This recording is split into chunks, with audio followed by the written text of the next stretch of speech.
안녕하세요. 축복열차입니다.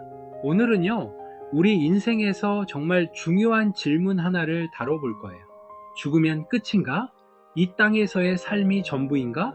여러분, 취업 준비하고 연애하고 직장 다니면서 하루하루 바쁘게 살잖아요? 그런데 가끔은 문득문득 이런 생각 들 때 있지 않나요? 나는 지금 뭐 하는 거지? 이게 다인가? 오늘 고린도후서 5장은 바로 이 질문에 대한 하나님의 답변입니다. 자, 그럼 시작해 볼게요.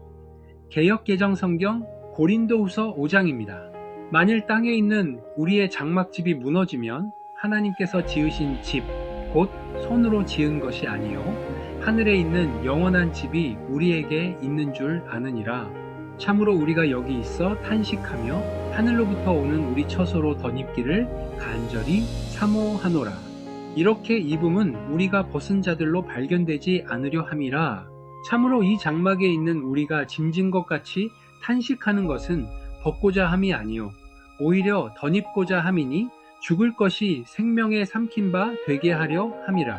곧 이것을 우리에게 이루게 하시고 보증으로 성령을 우리에게 주신 이는 하나님이시니라. 그러므로 우리가 항상 담대하여 몸으로 있을 때에는 주와 따로 있는 줄을 아노니 이는 우리가 믿음으로 행하고 보는 것으로 행하지 아니함이로라. 우리가 담대하여 원하는 바는 차라리 몸을 떠나 주와 함께 있는 그것이라. 그런즉 우리는 몸으로 있든지 떠나든지 주를 기쁘시게 하는 자가 되기를 힘쓰노라. 이는 우리가 다 반드시 그리스도의 심판대 앞에 나타나게 되어 각각 선악간의 그 몸으로 행한 것을 따라 받으려 함이라. 우리는 주의 두려우심을 알므로 사람들을 권면하거니와 우리가 하나님 앞에 알려졌으니 또 너희의 양심에도 알려지기를 바라노라.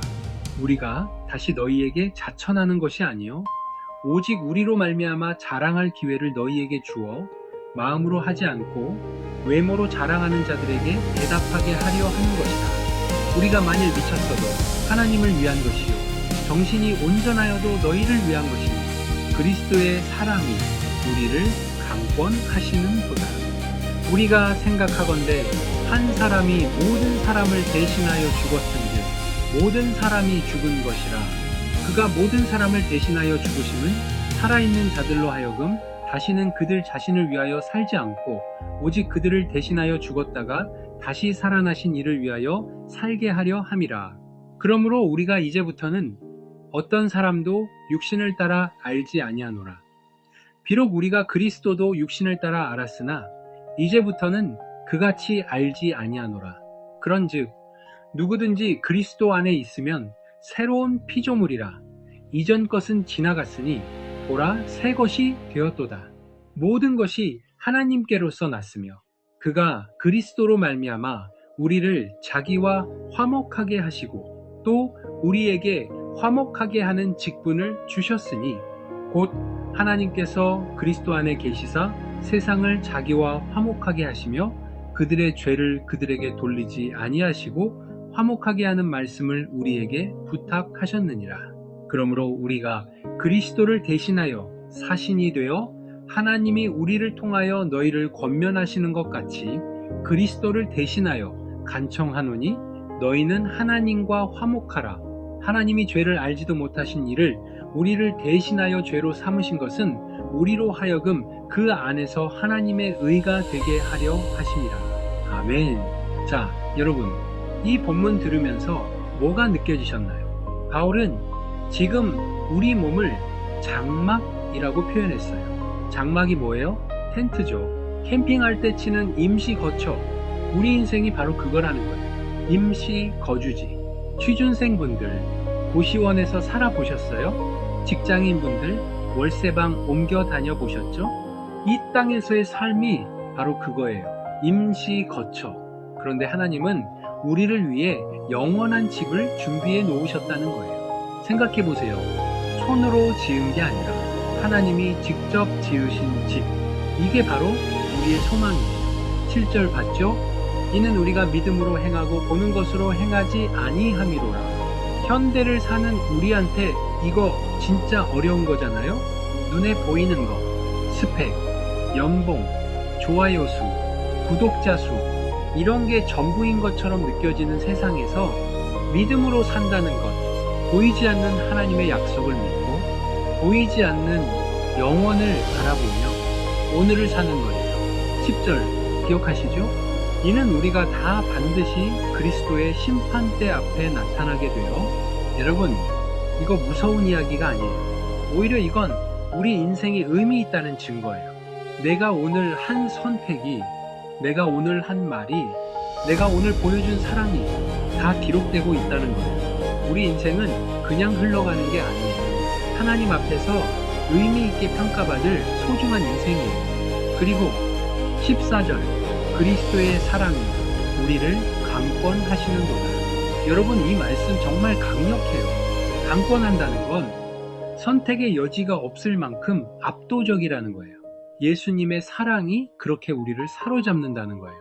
나를 위해 죽으셨다가 다시 살아나신 그분, 그 사랑을 알면 우리는 더 이상 우리 자신을 위해 살 수 없어요. 그분을 위해, 그분의 영광을 위해 살게 되는 거예요. 그리고 오늘의 하이라이트 17절, 그런즉 누구든지 그리스도 안에 있으면 새로운 피조물이라, 이전 것은 지나갔으니 보라 새 것이 되었도다. 여러분, 과거에 뭘 했든, 어떤 실수를 했든, 어떤 상처가 있든 그리스도 안에 있으면 새로운 피조물이에요. 리셋이 아니라, 리뉴얼도 아니라 완전히 새로운 피조물. 이건 자기 개발이 아니에요. 노력으로 되는 게 아니에요. 하나님이 우리를 새롭게 창조하시는 거예요. 사랑하는 축복열차 가족 여러분, 오늘 우리가 읽은 고린도 후서 5장은 우리에게 세 가지를 말해줘요. 첫째, 우리에겐 영원한 소망이 있다. 둘째, 우리는 믿음으로 살아간다. 셋째, 우리는 그리스도 안에서 새로운 피조물이다. 이번 주에 힘들 때, 지칠 때, 방향을 잃었을 때 이 말씀 기억하세요. 나는 새로운 피조물이다. 나에겐 영원한 집이 있다. 나는 믿음으로 산다. 이 땅에서의 삶이 전부가 아니에요. 하지만 이 땅에서의 삶도 정말 소중해요. 왜냐하면 우리는 그리스도의 사랑에 강권받아 그분을 위해 사는 사람들이니까요. 기도하겠습니다. 사랑의 하나님, 오늘 말씀을 통해 우리에게 영원한 소망을 보여주셔서 감사합니다. 이 땅에서 장막 생활을 하는 우리에게 하늘에 영원한 집이 있다는 소망을 주셔서 감사합니다. 우리가 보이는 것이 아니라 믿음으로 행하며 날마다 주님을 기쁘시게 하는 삶을 살게 하소서. 그리스도의 사랑이 우리를 강권하여 더 이상 우리 자신을 위해 살지 않고 주님을 위해 살게 하소서. 우리가 그리스도 안에서 새로운 피조물임을 날마다 기억하고 고백하게 하소서. 예수님의 이름으로 기도합니다. 아멘. 오늘 고린도 후서 5장 함께 읽었습니다. 이 말씀이 여러분의 이번 주를 새롭게 만들어주길 바라요. 구독과 좋아요는 정말 큰 힘이 됩니다. 알림 설정까지 해두시면 새로운 말씀을 바로바로 받아보실 수 있어요. 댓글로 은혜 받은 구절이나 나누고 싶은 이야기 자유롭게 남겨주세요. 그럼 다음 영상에서 또 만나요. 축복 열차와 함께 오늘도 말씀 안에서 승리하시길 바랍니다. 여러분, 화이팅! 하나님의 축복이 가득하길 바랄게요.